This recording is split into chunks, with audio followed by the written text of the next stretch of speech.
Assalamualaikum warahmatullahi wabarakatuh. Baiklah, di sini saya Novia Wardana dengan NIM 1930 106033 dari lokal TBIOM 4B. Nah, pada kali ini saya akan sedikit menjelaskan materi embriologi, yaitu tentang sistem urogenital.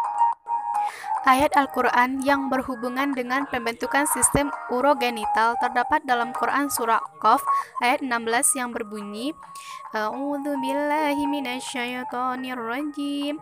Bismillahirrahmanirrahim. Walaqad khalaqnal insana wa na'lamu ma tuwaswisu bihi nafsu wa nahnu aqrabu ilaihi min hablil warid.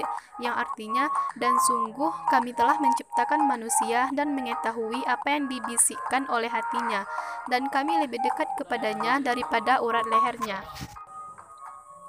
Yang pertama, pembentukan gonad. Gonad atau hormon kelamin merupakan kelenjar endokrin yang dipengaruhi oleh gonadotropin hormon atau GTH yang disekresikan kelenjar pituitari hipofisis menghasilkan dua jenis gonadotropin yang mengatur fungsi alat reproduksi, yaitu hormon pemasuk folikel, stimulating hormon, dan LH atau luteinizing hormon.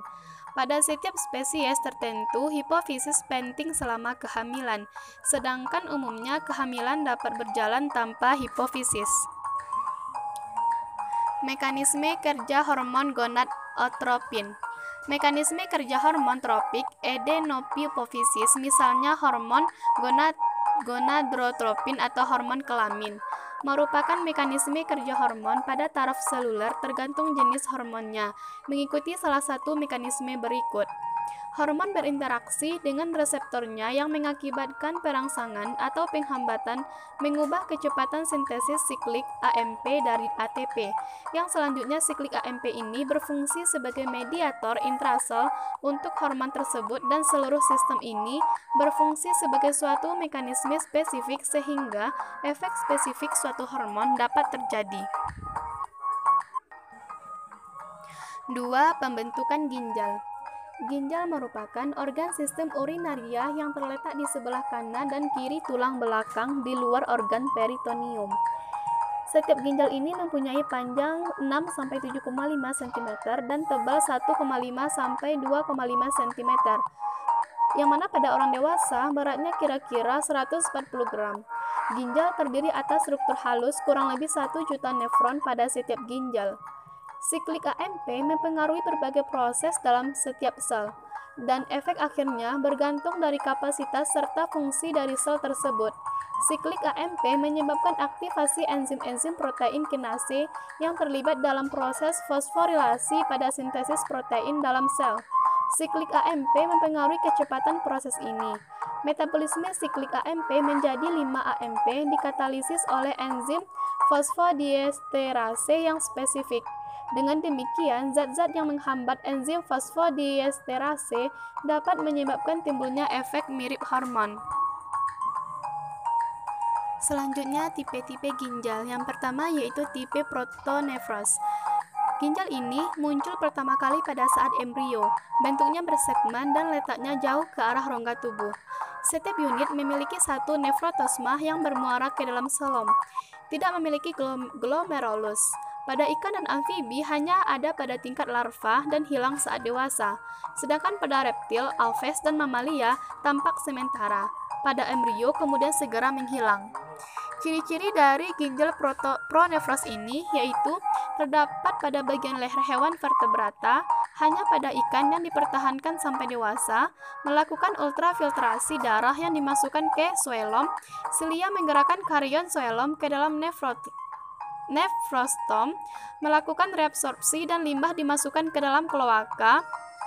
Pada manusia berkembang mulai awal minggu keempat, sel-sel mesenkim beregregasi di bagian leher embrio tidak fungsional, sebagian ginjal, dan segera dibentuk menjadi ligamen. Pronefros diikat ke ductus pronefros dan sel-sel agregat pronefros berdegenerasi. Yang B yaitu tipe mesonefros. Ginjal ini berkembang secara segmental di tengah rongga tubuh. Beberapa nefrotosma bermuara ke dalam selom. Ekresi dilakukan oleh glomerulus. Pada ikan dan amfibi, ginjal tipe ini terus berfungsi hingga dewasa. Sedangkan pada reptil, aves, dan mamalia, ginjal ini timbul setelah protonefros dan berfungsi hanya selama fase embrio, kemudian menghilang. Meskipun demikian, saluran tetap ada dan berfungsi sebagai vas deferens. Selanjutnya, ciri-ciri tipe ginjal mesonefros. Mesonefros masih dipertahankan sampai dewasa pada ikan dan amfibi. Banyak memiliki segmen-segmen atau nefron. Pada manusia, mesonefros mulai berkembang pada akhir minggu keempat. Terletak pada bagian kaudal pronefros. Mesonefros ini terdiri atas tubulus glomerulus dan tubulus mesonefros yang terbuka ke ductus mesonefros, terusan dari ductus pronefros. Yang C, tipe metanefros. Ginjal tipe ini tidak bersegmen, tidak memiliki nefrotosma dan jumlah glomerulusnya banyak. Ginjal ini dimiliki oleh reptil, aves, dan mamalia dan berfungsi terus selama hidupnya. Jadi, perbedaan mendasar dari ketiga tipe ginjal tersebut adalah segmen yang dimiliki, jumlah nefrostoma dan jumlah glomerulus.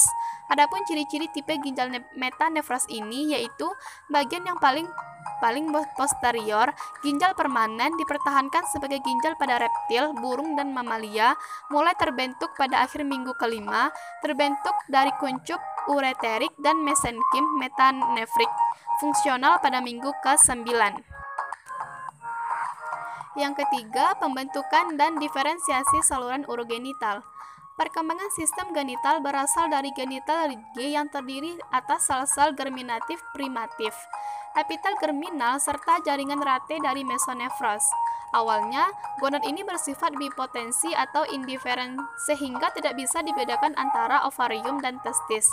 Genital ridge tersusun atas gamet atau sel induk benih, sel interstitial yang berasal dari mesenkim mesodrem, dan epitel mesodrem yang merupakan pelapis genital ridge yang berbentuk sex cord.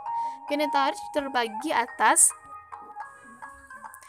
yang pertama yaitu korteks yang pada jantan mengalami degenerasi, sedangkan pada betina korteks berkembang dan mengandung sel germinal betina atau oogonium membentuk ovarium.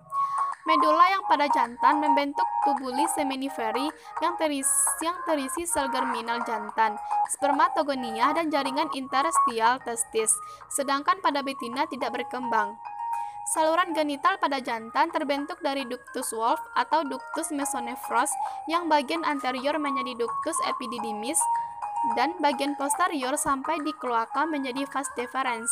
Sedangkan kelenjar prostat dan kelenjar Cowper atau glandula bulbo-uretralis berasal dari diverticulum endodrem ureta yang dibungkus oleh jaringan pengikat dan otot dari mesenkim di sekitarnya.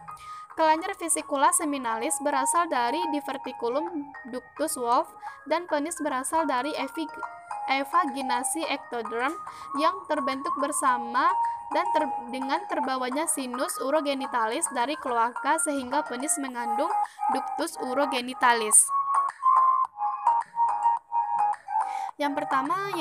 Tahap pertama yaitu penyaringan atau filtrasi darah yang dilakukan oleh glomerulus pada darah yang mengalir dari aorta melalui arteri ginjal menuju ke dalam malpighi. Kemudian sisa hasil penyaringan ini disebut urin primer yang berisi air, glukosa, garam, dan urea. Zat ini nantinya akan masuk dan disimpan sementara dalam kapsul Bowman. Tahap kedua, setelah urin primer disimpan sementara di kapsul Bowman, kemudian menuju saluran pengumpul.